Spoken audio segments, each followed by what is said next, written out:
আমাদের দেশের সরকারি প্রায় প্রত্যেকটা প্রতিষ্ঠানেই আমরা হয়রানির শিকার হই। তো আমি এই মুহূর্তে দাঁড়ায় আছি আপনার জাতীয় চক্ষু ইনস্টিটিউট আগারগাঁও। এখানেও তার কিন্তু ব্যতিক্রম নাই। এখানে দুইটা কাউন্টার আছে, একটা হচ্ছে আপনার বাম পাশে মহিলাদের কাউন্টার এবং ডান পাশে আছে পুরুষের কাউন্টার।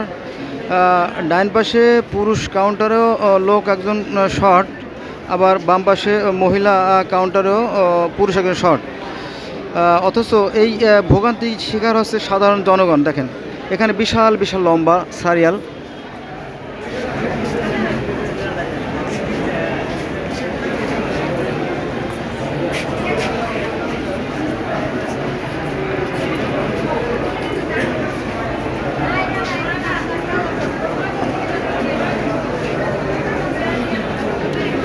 এর ভিতরেও কিন্তু এর ব্যতিক্রম নাই। এর ভিতরে দেখা গেলে দেখা যাবে যে ডাক্তার চেম্বারে নাই, অথবা কোনো প্রাইভেট কোথাও হয়তো রোগী দেখতে গেছে, এরকম যে ব্যাপারটা আমি আপনাদেরকে দেখাচ্ছি। যে দেখেন যে এই যে মহিলা কাউন্টারের যে ডাইন পাশে যে কাউন্টার দেখেন, কালো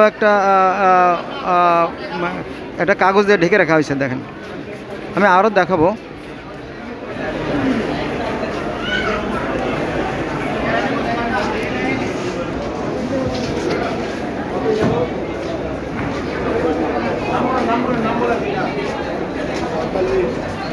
যাবো কত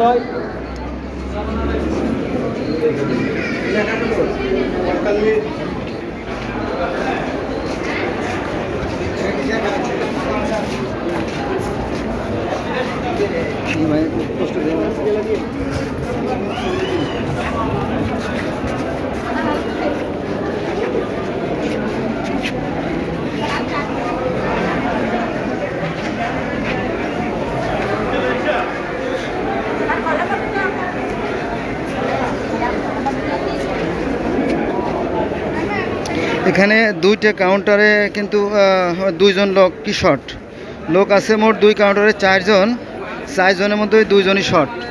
এজন্য হাজার হাজার মানুষ কিন্তু ভোগান্তির শিকার।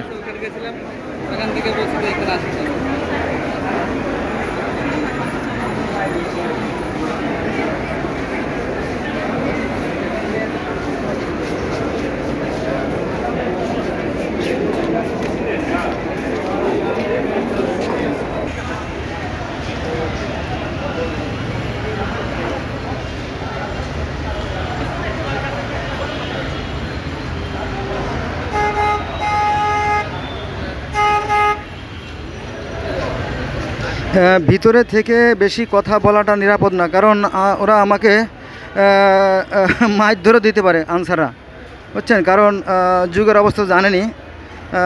যেহেতু আমি একা আসছি, আমার সাথে অন্য কোনো সাংবাদিক ভাই নাই, এটা বিপজ্জনক। এই জন্য আমি ভিতরে থেকে কোনো কথা বললাম না। এখানে আপনারা দেখতে পাচ্ছেন এই অবস্থা।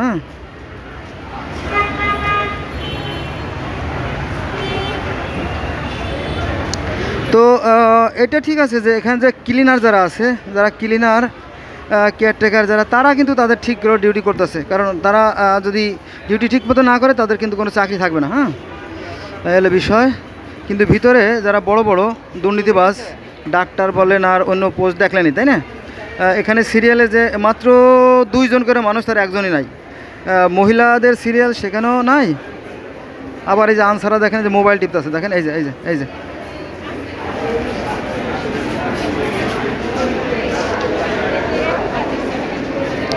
এই হলো আমাদের দেশের অবস্থা আর কি, বাস্তব অবস্থা।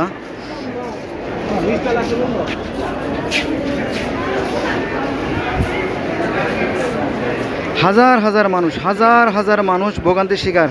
হয়তো বললাম যে ডাক্তারও হয়তো পাওয়া যাবে না, হ্যাঁ, এরকম অবস্থা আর কি। কিন্তু এগুলো বলা যাবে না, বললেই বিপদ। এবার আপনারা ক্লিয়ার দেখতে পাচ্ছি যে কাউন্টার বন্ধ, কিন্তু এপাশেও একটা কাউন্টার বন্ধ আর এপাশেও একটা কাউন্টার বন্ধ, যে একটা বাচ্চার মাথা দেখা যায়। এ হলো আমাদের বাস্তব চিত্র আর কি, আমাদের সেবার এলো মান।